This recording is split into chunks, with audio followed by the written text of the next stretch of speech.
Hindi na raw ikinagulat ni dating Negros Oriental Representative Arnie Teves ang naging aksyon ng mga kapwa niya mambabatas na tanggalin siya bilang kongresista.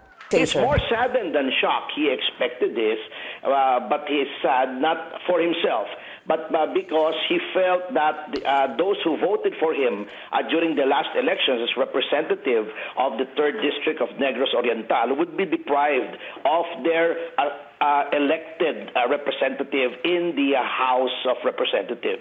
Pinag-aaralan na raw nila ang kanilang mga opsyon at gagamitin ang lahat ng legal remedies. Pero kaya pa bang baliktarin ang naging botohan sa Kongreso? It may be futile, but nonetheless, he should have been given the chance to appeal. Based on the voting, the chances are nil. But nonetheless, we are studying our options. Giit na kanyang abogado na si Ferdinand Topacio, dapat ipinagpaliban muna ang nangyaring botohan dahil may nakabindin pang apela si Teves sa Anti-Terrorism Council sa kanyang designation bilang terorista. At reklamo sa ombudsman dahil sa pag-abandona niya umano sa kanyang pwesto. Suportado naman ng mga mambabatas mula sa National Unity Party ang pagpapatalsik kay Teves. Mabigat at nakakabahala raw ang mga ebidensya laban dito.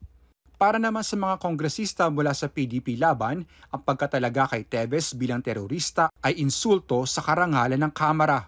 Naharap si Teves sa kasong murder kaugnay sa 3 insidente na pagpatay sa Negros Oriental noong 2019. Pero wala pang inilalabas na arrest warrant ang korte.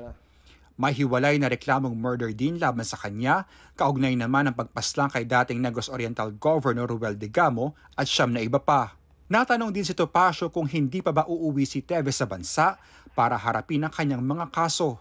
Yes, I think that is definite because with what is happening now, his requisite that he be treated with fairness is not happening.